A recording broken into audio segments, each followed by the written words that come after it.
यह कहानी एक ऐसे दुनिया में शुरू होती है जहां ध्रुवीय बर्फ पिघलने के कारण सभी महाद्वीप पानी में डूब गए हैं, जिससे इंसानों को अपने नए वातावरण में ढलने के लिए मजबूर होना पड़ा। अब वे एटोल्स नामक तैरती बस्तियों में रहते हैं जो अस्थायी और खुरदुरी होती हैं।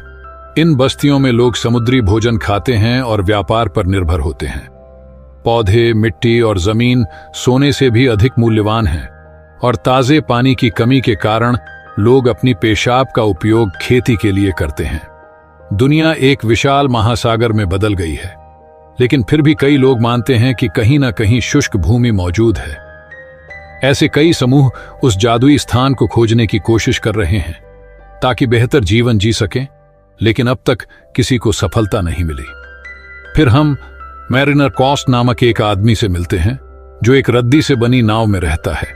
केविन कॉस्टनर को 90 के दशक में अपनी बॉडी दिखाने का बड़ा शौक था। उसे एक छोटे बर्तन में पेशाब करते हुए दिखाया जाता है, जिसे वह एक मशीन में डालता है जो उसे पीने योग्य पानी में बदल देती है। उसकी नाव पर एक चूने का पेड़ लगा है जो जमीन रहित दुनिया में दुर्लभ वस्तु है। मैरिनर मछली पकड़ता है और महासागर से पुनः उपयोग योग्य कचरा इकट्ठा करता है। एक दिन गोता लगाने के बाद वह देखता है कि एक और नाव उसकी ओर बढ़ रही है। उस नाव का आदमी उसे बताता है कि उसने एक एटोल से विभिन्न सामान प्राप्त किए हैं और वह व्यापार करना चाहता है। लेकिन जब मैरिनर को पता चलता है कि वह आदमी बदले में कुछ नहीं चाहता, तो उसे शक होता है। जल्द ही मैरिनर को पता चलता है कि वह आदमी उसकी जिंदगी बर्बाद करने आया है। इसी दौरान स्मोकर से सनडाउन्स नामक एक समूह जेट स्की पर आता है और हमला शुरू कर देता है। मैरिनर अपनी तेज नाव से बच निकलता है, जबकि दूसरा आदमी पकड़ा जाता है। इसके बाद मैरिनर एक एटोल पर पहुंचता है जो ऊंची धातु की दीवारों से घिरा एक तैरता शहर है। वहां वह अपने सामानों को व्यापार के लिए दिखाता है।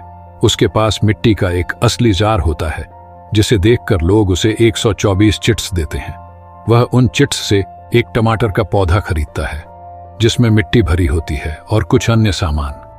जब वह अपनी नाव की ओर लौट रहा होता है, एक परिवार उससे अपनी बेटी को गर्भवती करने का अनुरोध करता है, लेकिन मैरिनर मना कर देता है।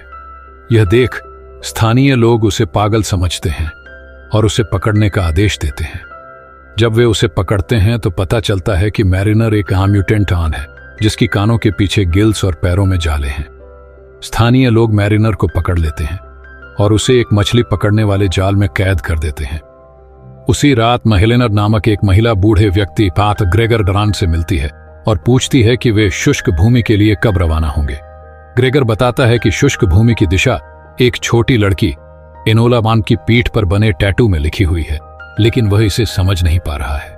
ग्रेगर यह बात मैरिनर को बताने का विचार करता है, जो उस समय पिंजरे में बंद है। वह मैरिनर के पास जाता है और उसके म्यूटेशन के बारे में पूछता है, लेकिन मैरिनर उससे बात करने से इनकार कर देता है। जब ग्रेगर उसे टैटू की तस्वीर दिखाता है, तब मैरिनर इसमें रुचि लेता है, लेकिन जानकारी के बदले वह ग्रेगर से पिंजरा खोलने को कहता है। हालांकि ग्रेगर के पास पिंजरा खोलने की अनुमति नहीं होती। अगले दिन स्थानीय लोग मैरिनर को दलदल में डुबोने का फैसला करते हैं, लेकिन इसी समय स्मोकर सीनियन की सेना उनके नेता डीकन नबीरे के साथ एटोल पर हमला कर देती है। वे भी शुष्क भूमि की तलाश में हैं और एनोला को पकड़ना चाहते हैं, क्योंकि उसके टैटू में उस जगह का रास्ता छुपा है। स्मोकर्स बड़े मशीन गनों से हमला करना शुरू कर देते हैं, जिससे एटोल के कई लोग मारे जाते हैं। स्मोकर्स अपने जेट स्की के साथ एटोल में प्रवेश करने के लिए रैंप का इस्तेमाल करते हैं। दूसरी ओर ग्रेगर एक गुब्बारे को भरकर गलती से उड़ जाता है और हेलेन वेनोला को अकेला छोड़ देता है। इसी बीच मैरिनर खुद को पिंजरे से बाहर निकालने की कोशिश करता है, लेकिन पिंजरा गिरने लगता है। हेलेन यह देखती है और उसकी मदद के लिए आती है। वह मैरिनर से मदद की शर्त पर वादा लेती है कि वह उसे और एनोला को साथ ले जाएगा। मैरिनर राजी हो जाता है। इसके बाद वह लड़कियों को गेट खोलने के लिए कहता है, जबकि वह अपनी नाव शुरू करता है। दुर्भाग्य से गेट फंस जाता है। तब मैरिनर जहाज की रस्सी का इस्तेमाल करके ऊपर उड़ता है, गेट खोलता है और वापस अपनी नाव पर कूद जाता है। हेलेन और एनोला भी नाव पर चढ़ जाती हैं और वहां से भाग जाते हैं। दूसरी तरफ एक स्मोकर मशीन गन से गोलीबारी करता रहता है, जिससे डीकन का जहाज विस्फोट हो जाता है। लेकिन तीखन समुद्र में कूदकर अपनी जान बचा लेता है।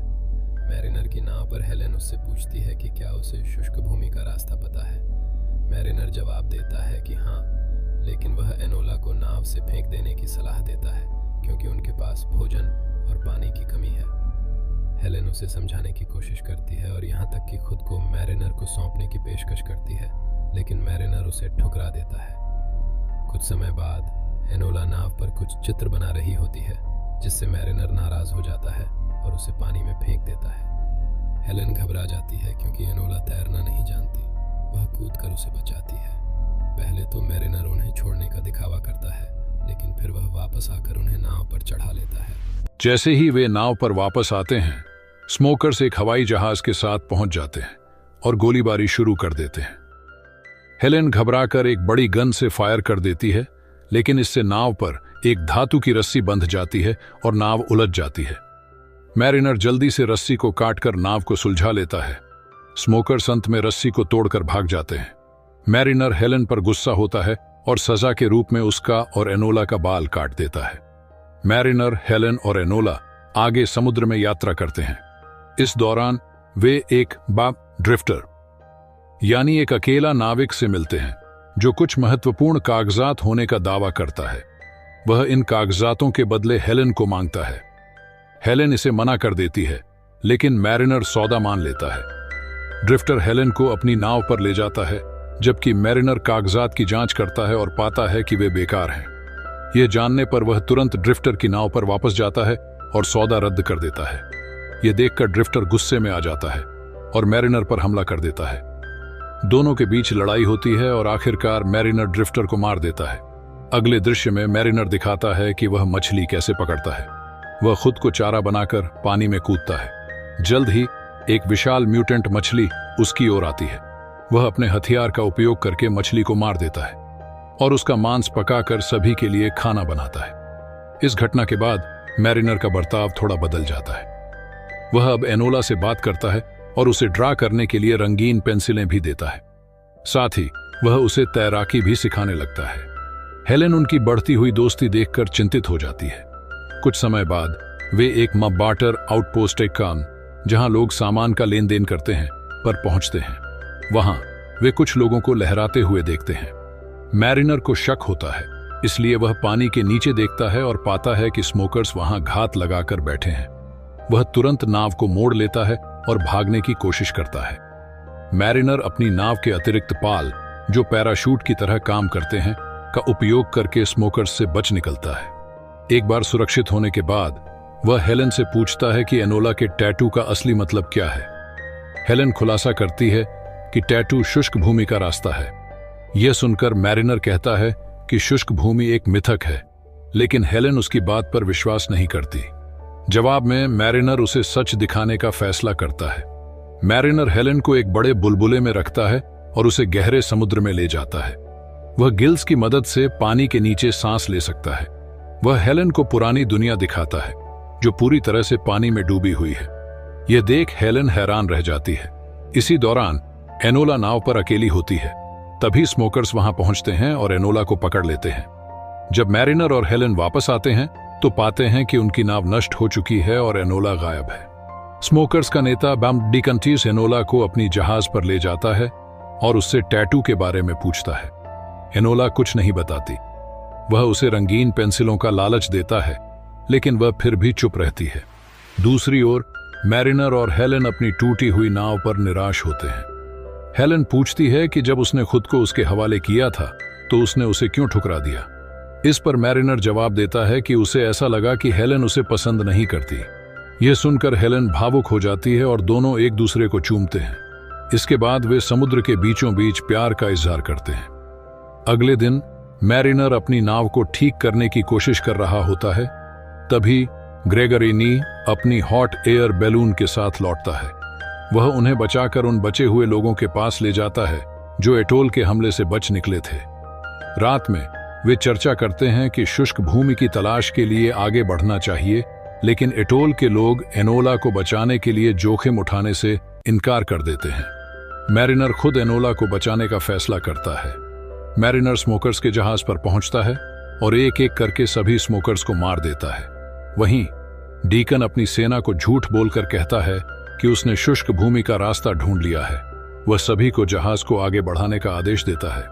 मैरिनर डीकन से अकेले मिलता है और उसे धमकी देता है कि वह एनोला को छोड़ दे, वरना वह जहाज के तेल के भंडार में आग लगा देगा। डीकन सोचता है कि मैरिनर ऐसा नहीं करेगा, लेकिन मैरिनर सच में आग लगा देता है।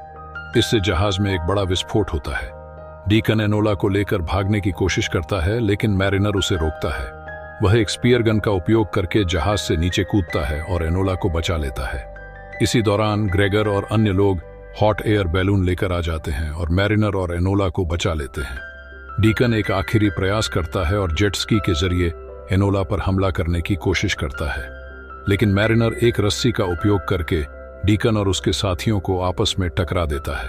उनकी जेट स्की आपस में टकराकर विस्फोट हो जाती है और डीकन की मौत हो जाती है। आखिरकार ग्रेगर एनोला के टैटू को समझने में सफल होता है।